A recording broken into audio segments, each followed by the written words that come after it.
Hello, beautiful people. It's Angela with Orange Bubble. I always appreciate all your likes, shares, subscribes. Hope you've had a fantastic holiday season and a joyous start to the new year. Remember, like, share, subscribe. Here's some good news. For the month of January, I have my Specific Person course on sale for $20.22 in order to launch the new and improved you. It actually addresses several different things in there, your self-concept as well as wealth. It is not a deep dive like each things on wealth or self-concept, but it does touch on those things, but in particular, love. That being said, let's get into our love language. And the 5 love languages are something that is created by Dr. Gary Chapman. He has multiple different types of those. The first one was the 5 love languages in relation to your specific person. Dr. Gary Chapman has these on work, colleagues, religious thought, all different types of things. He came up with this as his experience with a marriage counselor. But how can we give and receive love if we don't understand love languages? You know, I do have the video regarding Greek's forms of love. Dr. Gary Chapman takes that a little bit further. And in that, he talks about ways to demonstrate love. It's words of affirmation, acts of service, receiving gifts, quality time, as well as physical touch. Let's go over each one of these. Words of affirmations. That could be your, what he called primary love language, or it could be your specific person's primary love language. Words of affirmations would be things such as, I'm proud of myself. I'm proud of you. I appreciate all the things you do for me. I am thankful. These are words of affirmations, just like we have our I am affirmations. People need the affirmations to feel reassured and love. The next one is acts of service.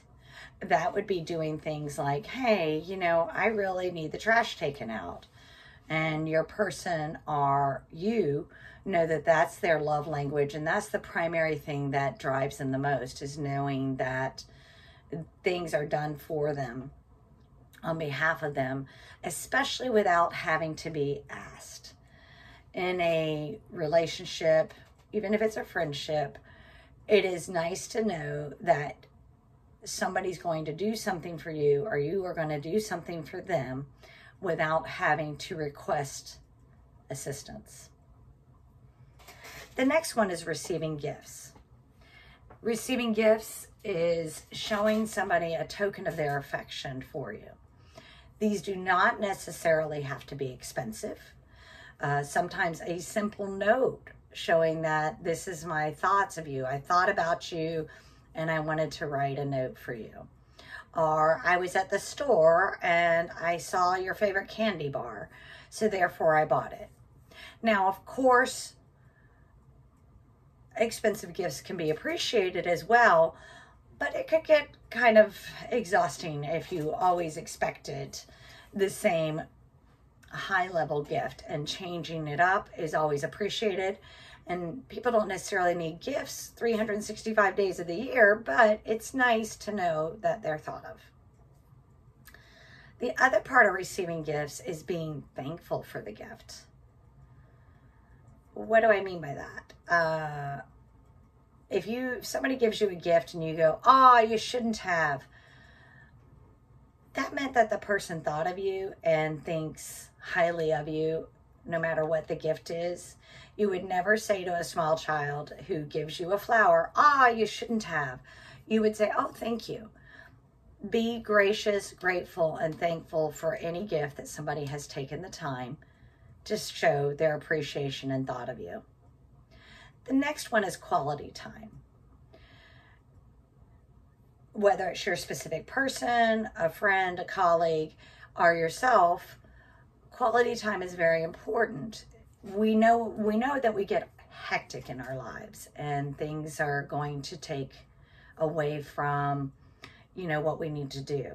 That's where quality time comes in effect. You wouldn't want your specific person to come home and be like, oh, look, I'm just going to go hang out over here and not pay any attention to you because I have 50,000 things to do today and I'm not going to take 10 minutes with you.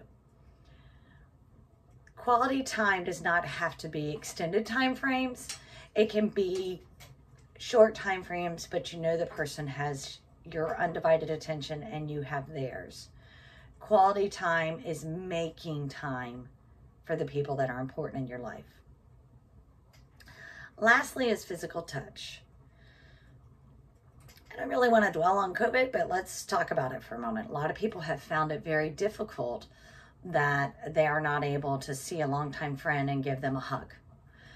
Even though this may not be your specific person, and physical touch within your specific person means intimacy, physical intimacy. Physical touch also means as simple as putting your hand on somebody else's when they tell you something, to let them know that you appreciate their vulnerability, you appreciate them sharing, you enjoy the time with them.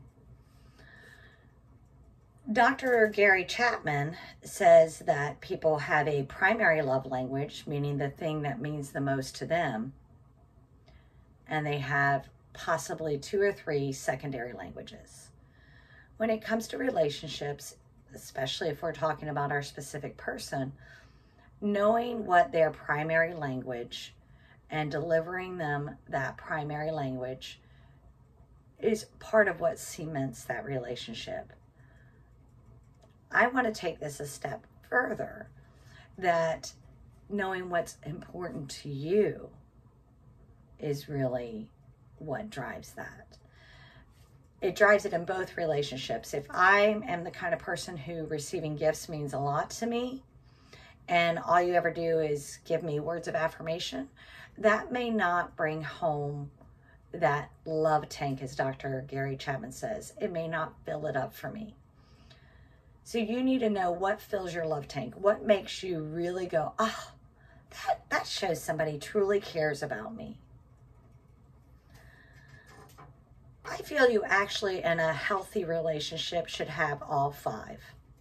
You should be able to give words of affirmation. You should be able to do acts of services without having to be asked to do them. They should be done, and they should be received graciously. The same thing with receiving gifts. If it came around to your birthday and nobody gave you a gift, how are you going to feel about that? You expect somebody to take a special thought into your special day. And I don't know about you, but there's nothing better than coming home and found out, oh, look, here's some flowers. So receiving gifts, although they're not requirements in the relationship, that's important as well. The same thing with quality time. Even though we get busy, if we have small children, we might be taking care of small children, and that's very time consuming. But setting aside time for yourself to have quality time, and quality time with specific people in your life means a lot to them as well. It's great to have friendships. It's great to have a specific person, but if you never spend any time with them, then they're not going to feel valued. And lastly, physical touch. COVID has taught us that we do need physical touch. We do like those hugs, even if it's not from a specific person, a love interest. We do like having the pat on the back saying, good job.